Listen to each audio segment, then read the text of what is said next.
एक बार हम लोग हृदय खोल करके गुरु महाराज जी का जय जयकार बुलंद आवाज में करें। श्री सद्गुरु महाराज की जय। अखंड मंडलाकारं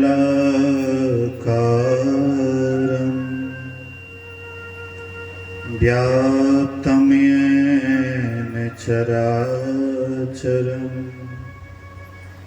तत्पदं दर्शितं येन तस्मै श्री गुरुवे नमः। धन्य धन्य सतगुरु सुखद महिमा कहे न जाए। जो कुछ कहो तुम्हारी कृपा होते कछो न बसाए। धर्मानुरागिनी प्यारी जनता, आदरणीय माताओं तथा भक्तिमती बहनों, अभी हम लोग अपराह्नकालीन सत्संग में उपस्थित हैं। यह सत्संग संतोष बाबू के यहाँ पूज्य चंदेश्वरी बाबा 12-13 रोज से यहाँ रह करके ध्यान सत्संग कर रहे हैं। इन्होंने कहा कि मैं इतना दिन रहा इसीलिए सत्संग कराओ। इनके आग्रह पर घर वाले खुशी खुशी यह सत्संग का आयोजन करवा रहे हैं। बहुत अच्छी बात है। जैसा संग होता है वैसा रंग लगता है। जल पर माने माछरी, कुल पर माने बुद्धि। जाको जैसा गुरु मिला, ताको तैसी शुद्धि। हम जैसे का संग करते हैं वैसे ही हो जाते हैं। हम होना कैसे चाहते हैं? क्या हम दुखी होना चाहते हैं? किसी से पूछिए कि आपको सुख चाहिए या दुख। संसार में कोई ऐसा व्यक्ति नहीं है जो कहेगा हमें दुख चाहिए। सब आदमी सुख चाहते हैं, लेकिन सुख आपके जीवन में तभी संभव है जब आप अच्छी संगति को सेवन करेंगे, अच्छे संगति करेंगे। अच्छे संगति से मिलता है क्या? संत कबीर साहब कहते हैं, कबीर संगत साधु के जौ की भूसी खाए। खीर खार भोजन मिले, सांकट संग न जाए। कहते हैं कि खूब बढ़िया बढ़िया आपको भोजन मिले, लेकिन अगर साकट कहता है जिसको ईश्वर से प्रेम नहीं है, जिसका खान पान ठीक नहीं है, मांस मदिरा सेवन करे, लंपट में जीवन बिताता है। हाँ, तो जिसका खान पान ठीक नहीं है, जिसका बोली विचार ठीक नहीं है, जो ईश्वर में प्रेम नहीं करते हैं, ऐसे व्यक्ति को साकट कहा है। और ऐसे व्यक्ति का आप साथ करेंगे तो आप भी वैसे ही हो जाएंगे। हम साथ वैसे का करें जिससे हमारे अंदर सुधार हो। अगर आप अच्छे लोगों का साथ करते हैं तो आपके अंदर कोई गड़बड़ी है तो धीरे धीरे उसके साथ से आपके अंदर में भी गड़बड़ी ठीक हो जाएगा। लेकिन आप ठीक हैं और गलत आदमी का साथ कीजिएगा तो धीरे धीरे आप भी उसी ओर चले जाइएगा। तो इसीलिए सोच समझ करके संग करना चाहिए, अच्छे लोगों का संग करना चाहिए। कबीर साहब कहते हैं, बढ़िया अगर भोजन मिले, खीर खार भोजन मिले, लेकिन साकट संग ना जाए। जौ की सत्तू, पहले जौ उपजता था, अब तो जौ नहीं होता है। कबीर साहब कहते हैं कि जौ की सत्तू मिले खाने के लिए वो ठीक है, लेकिन वो सुंदर भोजन भी अगर मिले लेकिन अच्छे व्यक्ति का साथ नहीं मिलता है, कहते ऐसे साथ में नहीं जाना चाहिए। हम आप देखते हैं कि बड़े बड़े महान पुरुष हुए, लेकिन ये महापुरुष कैसे हुए? अच्छे लोगों का साथ किए। अच्छे गुरुओं के पास गए, अच्छे लोगों के पास बैठे, अच्छी बात को सुने और सुन सुन करके धीरे धीरे उसके दिमाग में बैठ गया, यह काम सबसे सुंदर है, यह काम करने से हमारा कल्याण होगा, तो उसका भी कल्याण हो गया। राम इतने बड़े महापुरुष कैसे हो गए, कृष्ण इतने बड़े कैसे हो गए, भोले बाबा इतने बड़े कैसे हो गए? आप उसके जीवन को देखिए कि उन्होंने अच्छे लोगों का साथ किया। अच्छा बोलिए, तो राम जी को वनवास हुआ था तो राम जी उदास हुए थे, मिलने वाला था राजगद्दी, हो गया रातें भर में उलटफेर वनवास, तो राम जी क्या रोए थे? राम जी बहुत खुश हुए थे। राम जी, प्रभु राम बड़े खुश हुए। क्यों खुश हुए थे? इसलिए कि राम जी ने सोचा कि राजगद्दी पर बैठूंगा तो इससे कुछ अच्छे कर्म भी होंगे और कुछ बुरे कर्म भी होंगे। अच्छे कर्म का फल, अच्छे कर्मों का फल स्वर्ग मिलेगा, और बुरे कर्मों का फल क्या मिलेगा? नरक मिलेगा। तो नरक स्वर्ग जहां पर लगा रहे, तो ऐसे जगह में जाने से क्या लाभ? इसीलिए भगवान श्री राम कहते हैं, भगवान श्री राम प्रसन्न हुए, खुश हुए कि कम से कम जो है ना, कम से कम जो है हमें स्वर्ग नरक तो नहीं जाना पड़ेगा। स्वर्ग नरक के बाद भी एक स्थान है। बोलिए प्रेम से श्री सद्गुरु। इधर थोड़ा ध्यान दीजिएगा, इधर उधर ध्यान नहीं दीजिए। बोलिए प्रेम से श्री सद्गुरु। तो भगवान श्री राम मन में सोचे कि स्वर्ग नरक से ऊपर उठना चाहिए। स्वर्ग नरक से ऊपर भी एक स्थान है जहां जाने के बाद व्यक्ति सभी बंधनों से छूट जाता है। हम आप क्या बंधन को पसंद करते हैं? ए माता जी काय गप करती हैं? बढ़िया सुनिए ना। बोलिए श्री सद्गुरु। कोई आ गया बस सबका मन चुलबुल करने लग जाते। थोड़ा ध्यान से सुनिए ना, इधर उधर आपका ध्यान जाएगा तो आप जहां बैठे हैं, कोई सुना रहा है तो उसका आप सुन नहीं पाइएगा और दूसरे को भी बाधा होगा। इसलिए ध्यान से सुनिए, ये संजोग बराबर नहीं लगेगा। संजोग ईश्वर की कृपा है, इसलिए ऐसा संजोग हुआ है, नहीं तो खोजने पर भी ऐसा संग नहीं मिलेगा, ऐसा संगति नहीं मिलेंगे। ये सब बाहरी आडंबर बहुत मिलेगा आपको, बाहरी दिखावा बहुत मिलेगा, लेकिन आंतरिक बात जिससे आपका कल्याण होगा, ये बात बहुत कम जगह मिलेगा। इसलिए बढ़िया से ध्यान से सुनिए। बोलिए श्री सद्गुरु। तो कोई भी आदमी बंधन को पसंद नहीं करता है। सब आदमी स्वतंत्र चाहता है कि हम स्वतंत्र रहें, हमारे ऊपर कोई बंधन ना हो। लेकिन संसार में आप कहीं भी जाइएगा, हर जगह बंधन ही बंधन मिलेगा। निर्बंध दशा केवल संतों के पास जाने के बाद, उनसे साधन विधि जानने के बाद, साधना करने के बाद, अंतर्मार्गी बनने के बाद, अपने भीतर में प्रवेश करने के बाद आप उस अवस्था को प्राप्त करेंगे जहां जाने के बाद आप में और ईश्वर में कोई अंतर नहीं रहेगा। तो ऐसे संत महापुरुष जो ईश्वर को प्राप्त कर गए, जिसको पाने के लिए कुछ बाकी नहीं है, जो सब कुछ पा लिए हैं, जो मुक्ति को पा लेते हुए सब कुछ पा लेते हैं, लेकिन ऐसे मुक्ति प्राप्त करने वाले महापुरुष संत भी सत्संग से प्रेम करते हैं। क्यों प्रेम करते हैं? भगवान कृष्ण को कुछ पाने का जरूरत नहीं था। भगवान कृष्ण मतलब उसको कुछ पाने के लिए बाकी नहीं था, लेकिन वे भी ध्यान करते थे। क्यों करते थे?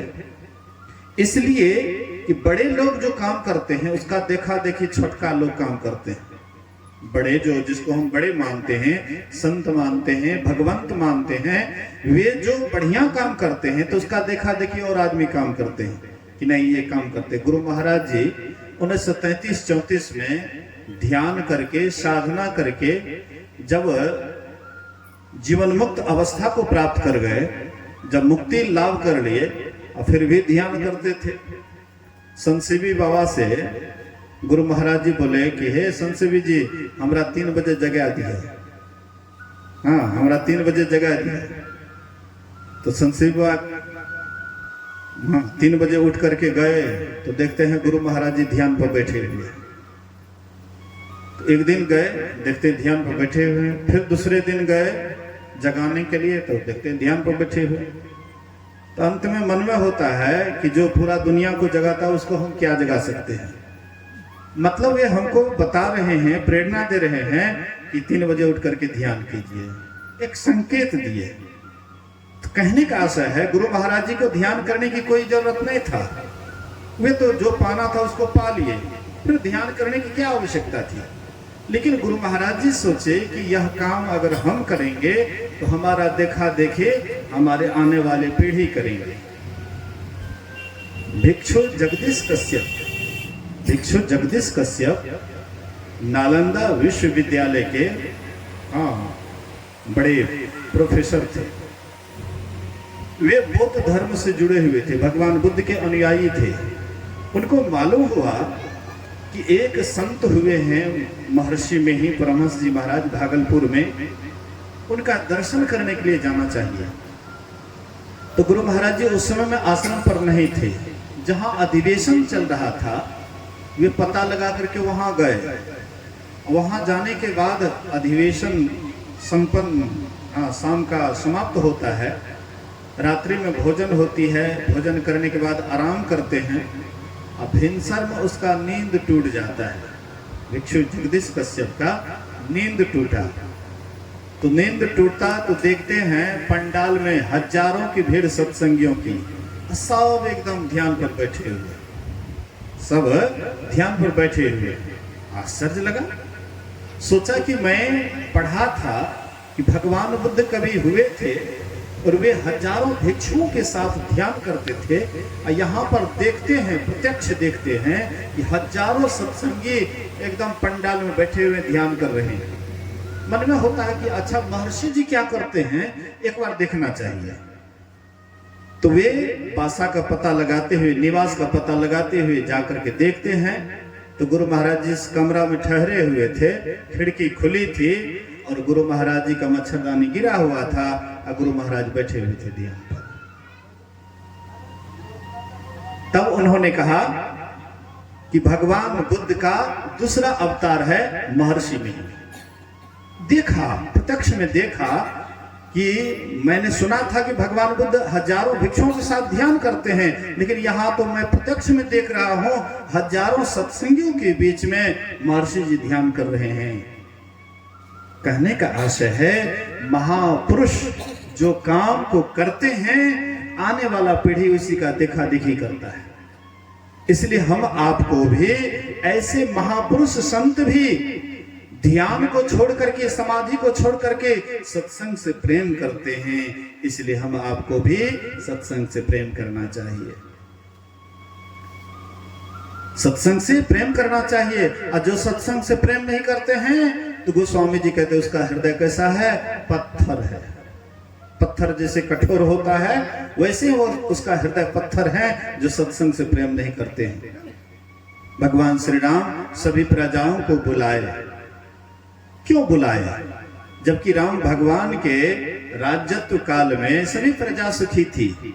मांगहि बारिद देहि जल, जब बारिश की मांग करते थे तो बारिश होती थी, प्रजा सुखी थी।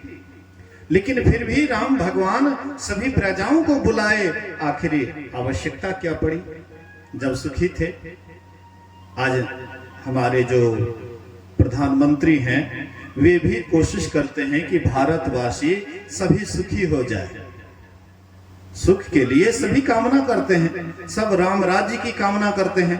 जबकि राम राज्य में सभी प्रजा सुखी थी, किसी को कोई तकलीफ नहीं था, लेकिन फिर भी राम भगवान प्रजाओं को क्यों बुलाए? तो राम भगवान केवल इहलोक के सुख को ही सुख नहीं माने। यहाँ जो हम आप जैसे हैं, जिस परिस्थिति में हैं, इस परिस्थिति को ही सुखी, इसी परिस्थिति में अगर कोई अपने को सुखी मानता है तो राम भगवान सोचे कि नहीं, क्योंकि शरीर जब तक रहेगा तो संसार में आप तब तक रहिएगा। संसार में जिसके पास जैसी व्यवस्था है उस ढंग से आप रहिएगा, लेकिन एक दिन ये शरीर तो छूटेगा। ये शरीर सदा तो रहने वाला है नहीं, सदा न रहा है सदा न रहेगा, जमाना किसी का नहीं चाहिए, दिल दुखाना किसी का। सदा न रहा है, ये शरीर सदा नहीं रहा है और न सदा रहेगा। ये संसार भी सदा नहीं था, न सदा रहेगा। शरीर भी एक दिन नाश हो जाएगा, संसार भी एक दिन नाश हो जाएगा, लेकिन आप हम पहले भी थे, आप हम अभी भी हैं, आप हम बाद में भी रहेंगे। हम आपका नाश नहीं होता है, शरीर का नाश होता है, लेकिन शरीर छोड़ने के बाद यह जीव कर्म के अनुसार कहीं तो जाएगा, और जहां जाएगा ये जीव वहां भी सुखी रहे, वहां भी दुखी ना रहे। इसलिए राम भगवान प्रजाओं को बुलाए, सभी प्रजाओं को बुला करके कहते हैं, देखो भाई, ऐसा मत सोचना कि हम तुम्हारी राजा हैं और जो कहता हूं वही बात मान लेना। हाँ, अगर मैं अनुचित बात कहूं तो मेरे मुंह को तुरंत बरज देना। वही मेरा सेवक है जो मेरे अनुशासन को मानता है। बड़े भाग मनुष्य तन पावा, सुर दुर्लभ सद ग्रंथ ही गावा। हे प्रजाओं, ये जो मनुष्य का शरीर मिला है बड़ा भाग्य से मिला है। इस शरीर के लिए देवता भी तरसते हैं, लेकिन ये शरीर देवताओं को भी दुर्लभ है, और तुमको सुलभ हो गया। तो सुलभ हो गया क्या करने के लिए? कुछ नींद में, कुछ भोग में, कुछ आलस में खोया, और जब आया समय मौत का तब सिर धुन धुन करके रोया। क्या इसी के लिए शरीर मिला? खाना पीना सो जाना ये काम है पशु समाना जी, और फिर मनुष्य देह क्यों धारी, हरि भजन करो सुखकारी। क्या इसीलिए मानव शरीर मिला है?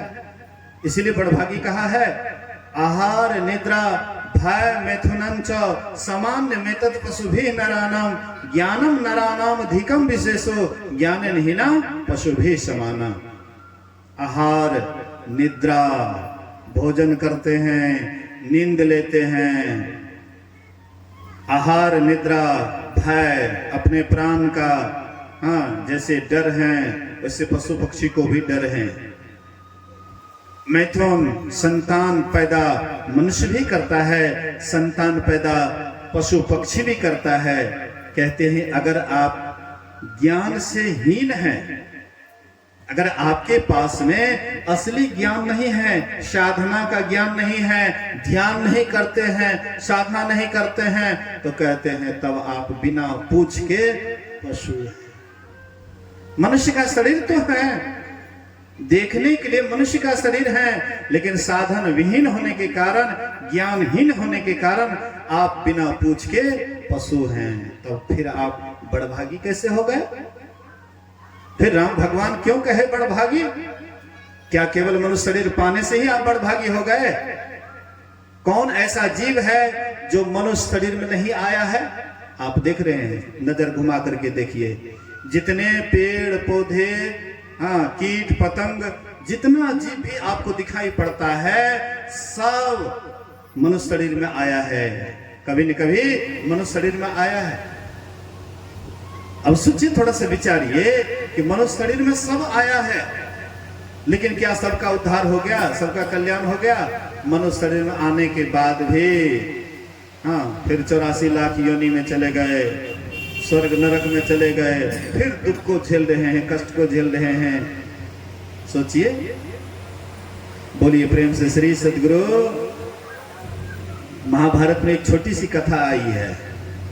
एक ब्राह्मण था, गरीब था, बड़ा गरीब था, दरिद्र ब्राह्मण, और गरीबी से ऊब करके, दरिद्री से ऊब करके मन में सोचा कि ये संसार में रहना बड़ा कष्टदायी है। गोस्वामी तुलसीदास जी महाराज लिखते हैं रामचरितमानस में, नहीं दरिद्र समय दुख जग माही, संत मिलन समय सुख कछु नाही। नहीं दरिद्र सम दुख जगमाही, संसार में दरिद्रता से बढ़ करके कोई दुख नहीं है और कोई सुख भी संतों महापुरुषों के मिलन से बढ़कर के कोई सुख भी नहीं है। तो कहते हैं नहीं दरिद्र सम दुख जगमाही, दरिद्रता के कारण सोचे कि इस संसार में रहना बड़ा कष्टदायी है, इससे बढ़िया है कि आत्महत्या ही कर लें।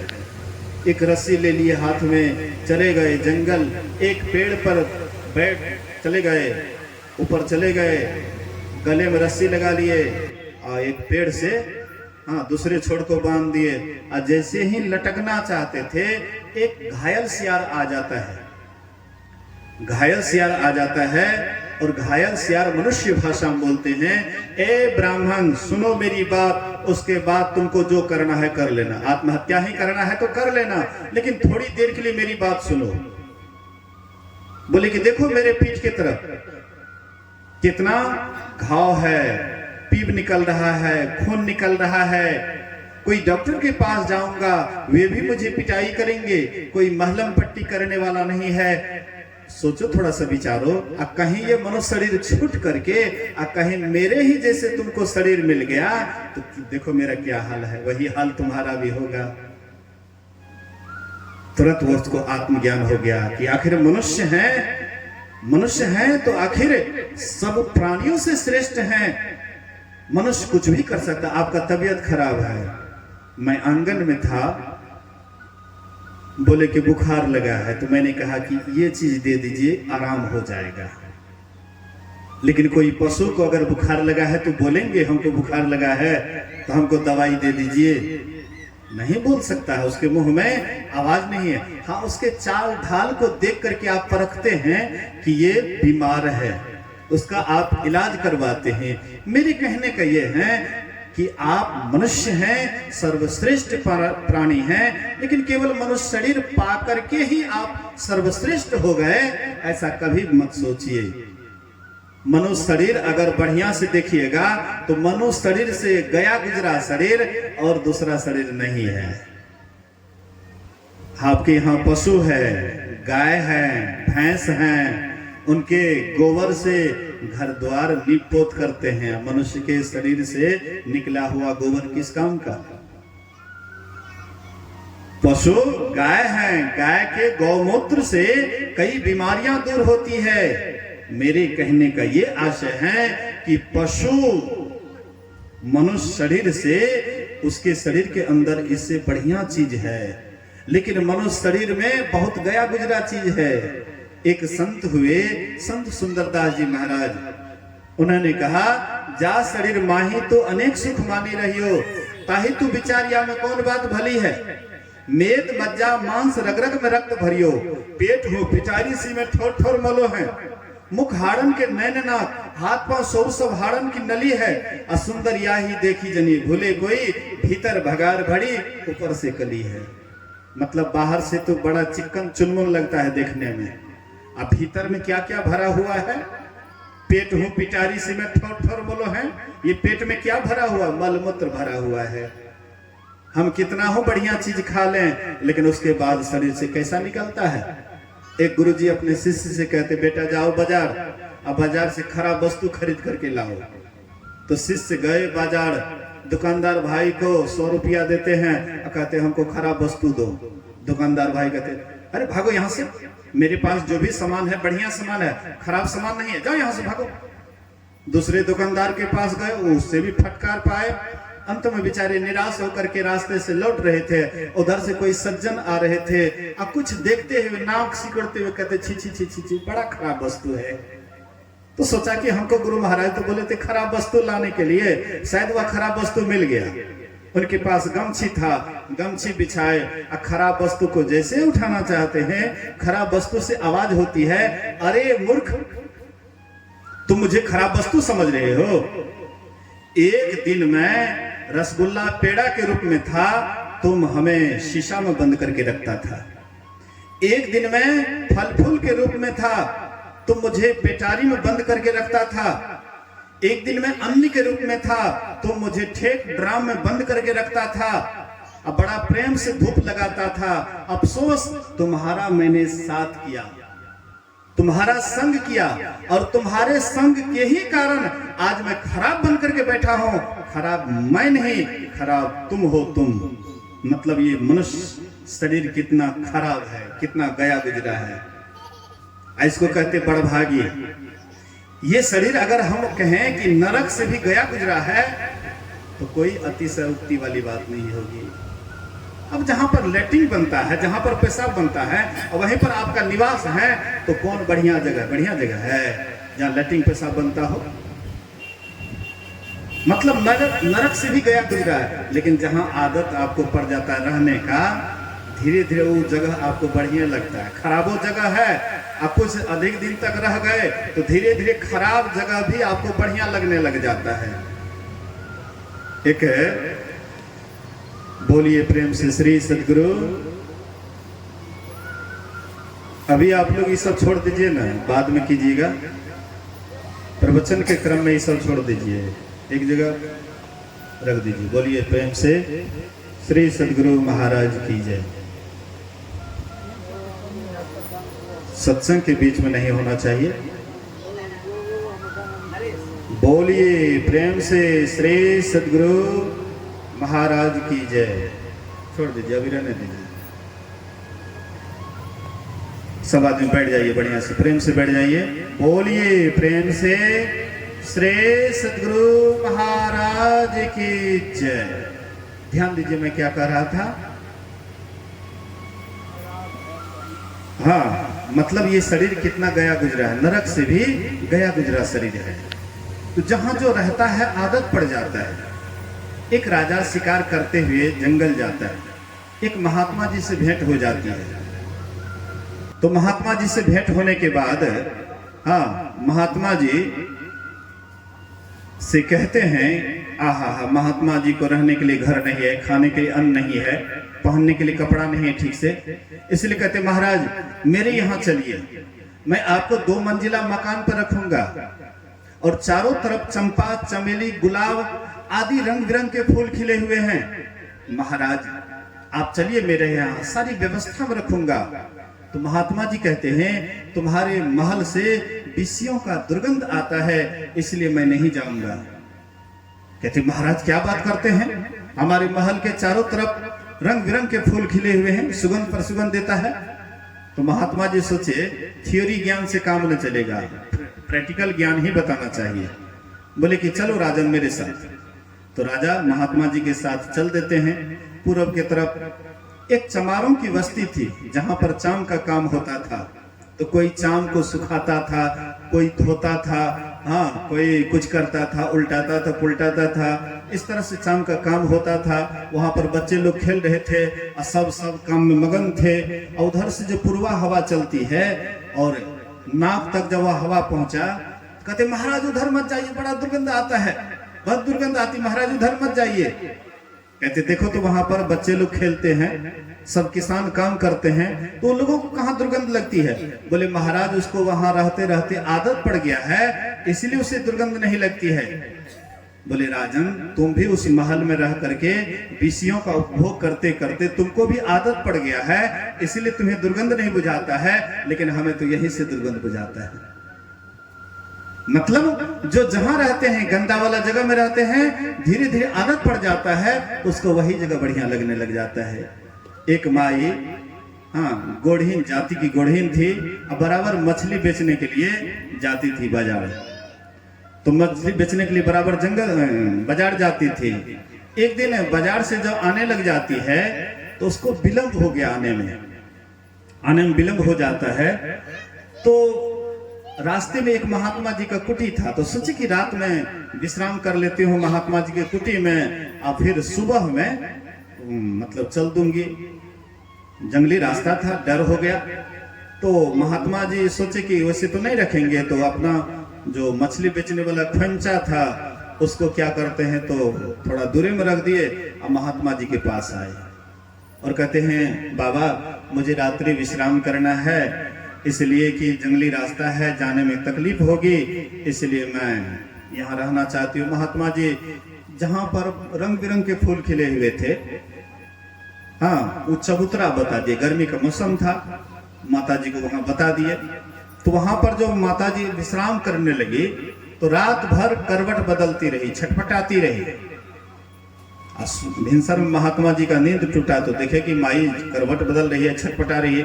बोले कि माई क्या हुआ, रात भर सोई नहीं। बोले कि बाबा क्या कहेंगे, अगल बगल से इतना दुर्गंध आता है ना कि रात भर नींद नहीं आई है।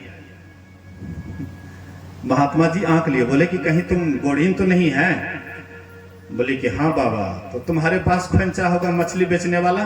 बोले हाँ बाबा। तो कहाँ रखी है, तो उधर बाड़िए में रखे हैं, लेते आओ। और नाक के पास अपने बगल में वो खोंचा रख दिए।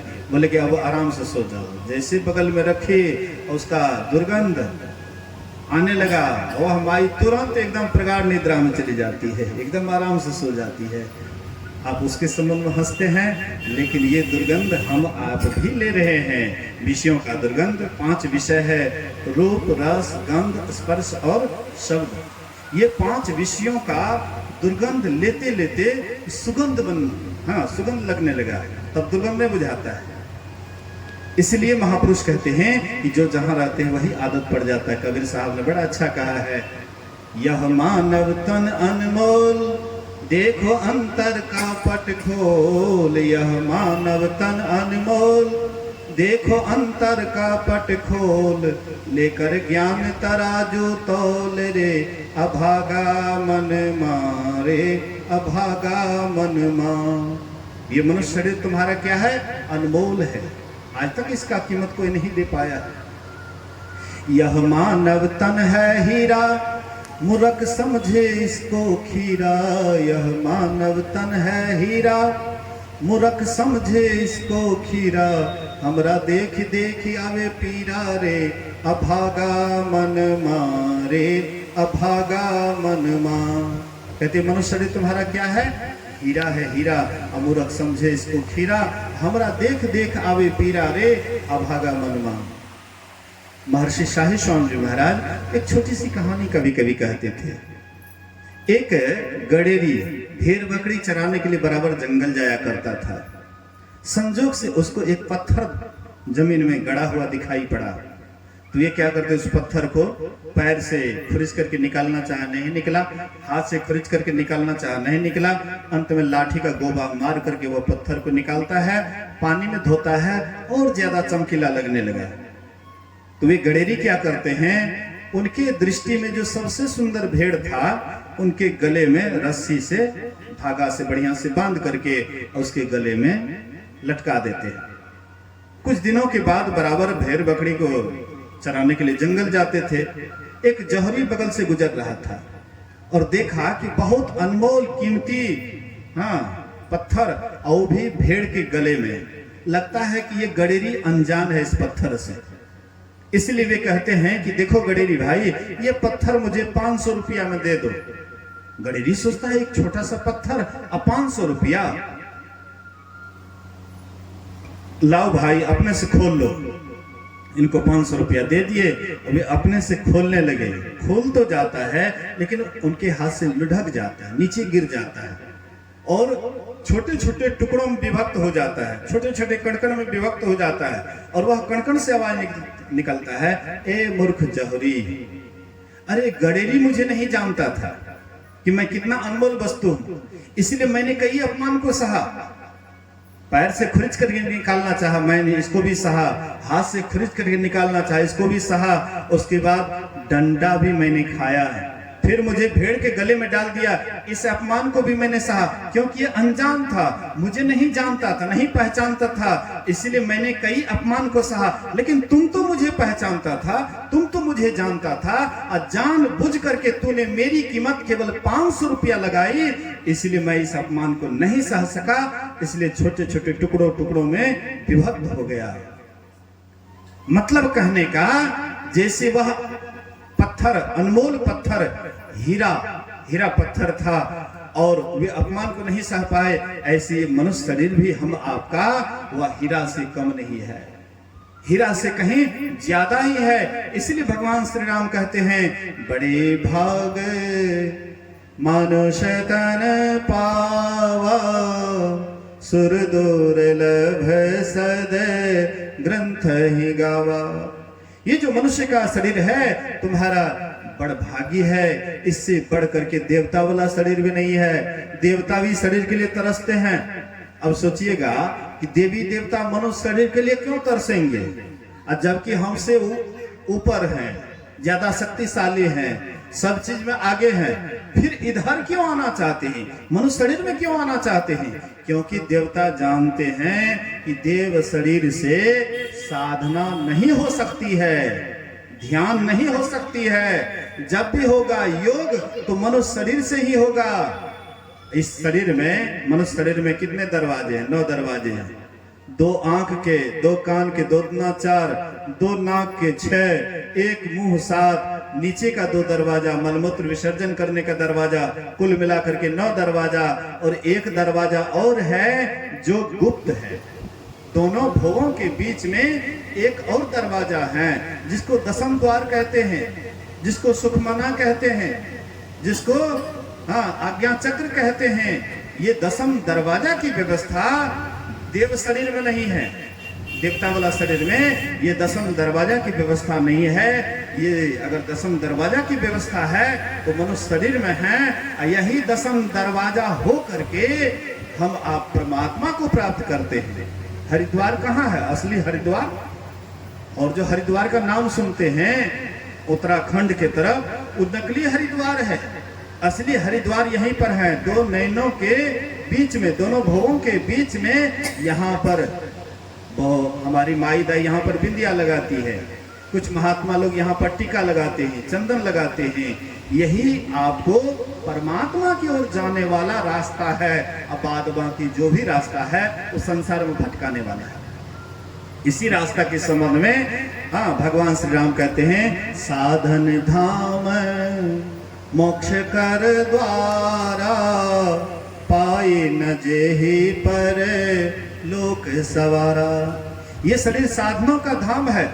इसी शरीर में मोक्ष का रास्ता है, मोक्ष का द्वार है। और इस द्वार को पा करके जो इस द्वार पर इस द्वार की खोज करते हैं, दशम द्वार की खोज करते हैं। कबीर साहब ने कहा है, इस तन में मन कहाँ बसत है, निकस जाए के ही ठोर, गुरुगम है तो परखिले नातर कर गुरु।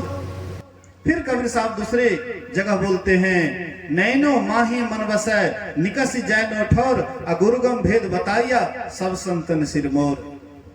जानी ले सत्य पहचानी ले, सुरत सांची बसे दिद दाना, खोलो कपाट यह बाट सहजे मिले, पलक परवीन दिव्य दृष्टि ताना।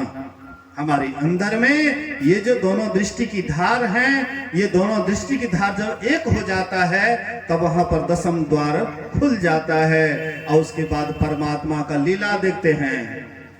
ब्रह्म लीला देखते हैं, राम लीला देखते हैं, कृष्ण लीला देखते हैं। यहाँ असली लीला होती है। और बाहर में जो आप राम लीला देखते हैं नकली राम लीला है। कोई राम बनते हैं, कोई कृष्ण, कोई सीता, कोई लक्ष्मण। इधर पर्दा की इधर आ जाता है तो राम, अब भीतर गया तो तुरंत बीड़ी सोटने लग जाता है, तुरंत खैनी खाने लग जाता है। नकली राम का एक्टिंग करता है, नकली आदमी राम का एक्टिंग करता है, तो नकली रामलीला है। असली रामलीला है आपके भीतर में। और जब तक आप ध्यान नहीं करिएगा वो असली ब्रह्मलीला आपको दिखाई नहीं पड़ेगा। इसीलिए अंतर साधना की आवश्यकता है। गुरु महाराज कहते हैं, गंग जमुन सरस्वती संगम पर, संध्या करो नित भाई। गंग जमुन सरस्वती संगम पर, संध्या करो नित भाई। दृष्टि युगल कर अंगुल द्वादश पर, दृढ़ थिर धरो ठहराए। प्राण स्पंद बंद होई जाए, मन हो तजाई चंचलाई। गंग जमुन सरस्वती संगम पर, संध्या करो नित भाई। तो दोनों दृष्टि की धार को कैसे जोड़ेंगे? गंगा यमुना का धार कैसे मिलेगा? आप वहां प्रयागराज में जाइएगा, पहले उसका नाम था इलाहाबाद, योगी जी इसका नाम बदल करके प्रयागराज। तो तो प्रयागराज में आप जाइएगा तो गंगा और जमुना का मिलन हुआ है, सरस्वती की धारा नहीं दिखाई पड़ेगी, लेकिन आपके भीतर में दो नैनों से जो धारा निकलती हैं, तो दोनों धार जहां पर मिलती है वहीं पर सरस्वती की प्रत्यक्ष धारा आपको भीतर में दिखाई पड़ती है। तब वहां पर आपका जितना भी किया हुआ अच्छा कर्म बुरा कर्म सब जल करके राख हो जाता है। इसलिए गुरु महाराज कहते हैं, यही मानुष देह समैया में करूं परमेश्वर में प्यार, करूं परमेश्वर में प्यार, कर्म धर्म को जला खाक कर देंगे तुमको तार, करूं परमेश्वर में प्यार। तो यहाँ पर कर्म और धर्म, पाप और पुण्य दोनों जला करके खाक कर देते हैं, और तब जब आप ईश्वर की तरफ जाकर के ईश्वर को पा करके सदा के लिए आप मुक्त अवस्था को प्राप्त कर लेते हैं। इसीलिए ये मनुष्य का शरीर मिला है। इस शरीर को पा करके सब आदमी साधन विधि को जानिए। ध्यान साधना बाहरी, अगर आप बाहर में ही लगे रहिएगा तब आप अंतर की ओर नहीं जा पाइएगा। इसलिए भीतर चलने के लिए, अंतर चालने के लिए समय समय पर ध्यान कीजिए। त्रिकाल संध्या कम से कम कीजिए। भिनसर में जब आपकी नींद टूटे उस समय में आप खुला आचमन करके बैठ जाइए ध्यान पर। और जब आप स्नान करते हैं जिस समय में, उस समय में माथा ठंडा रहता है, मस्तिष्क आपका शांत रहता है, उस समय बैठ जाइए। और फिर जब संध्या वंदन का बेला होता है तो उस समय में भी ध्यान साधना कीजिएगा, तो आपको धीरे धीरे अनुभूति होगी अंतर साधना की, और होते होते अंत में आपको परमात्मा मिल जाएंगे और सदा के लिए कल्याण हो जाएगा। इन्हीं वचनों के साथ मैं अपने वाणी में विराम देता हूँ। बोलिए प्रेम से श्री सद्गुरु महाराज की जय।